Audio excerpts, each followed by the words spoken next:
by Star Editorial BoardWed, May 23, 2018. Last August, volunteer harm reduction workers in Toronto set out to do what the politicians said couldn't be done for months.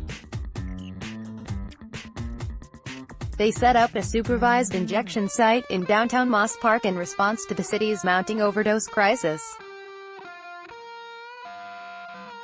By taking matters into their own hands, they not only saved lives, they've reversed more than 200 overdoses at last count, but they spurred all levels of government to act on the opioid epidemic.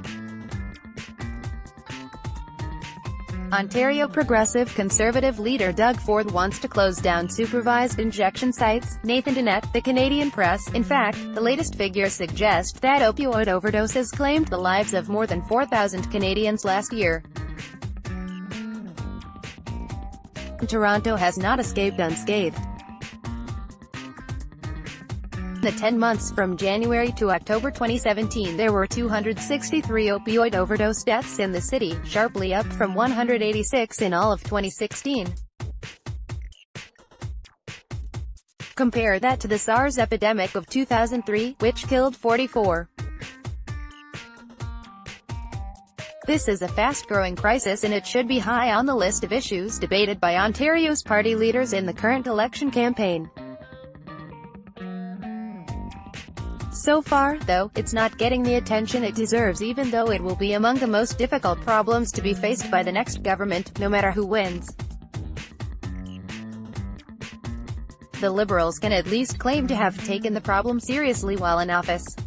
Long before the campaign, the Wynne government took significant steps.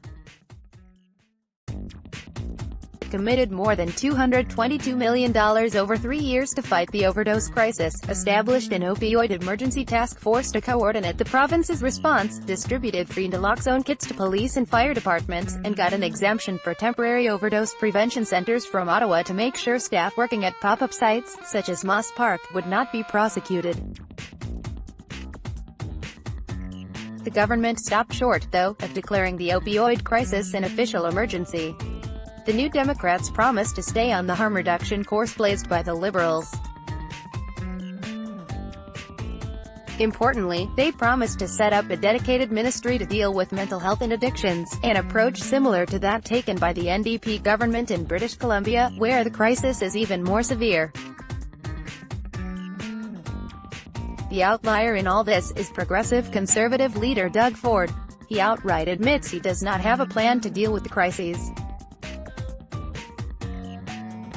Further, before the campaign even got underway, he declared that he's dead against supervised injection sites and would close down the ones set up under the Liberals.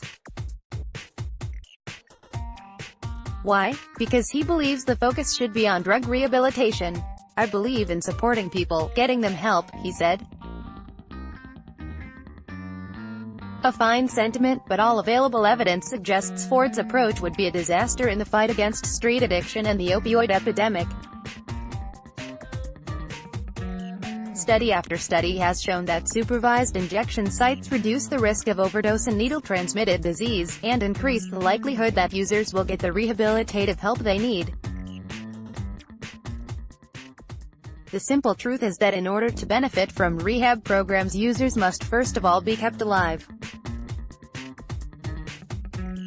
Ford's approach would be particularly harmful, but all three major parties are ducking a key part of the issue.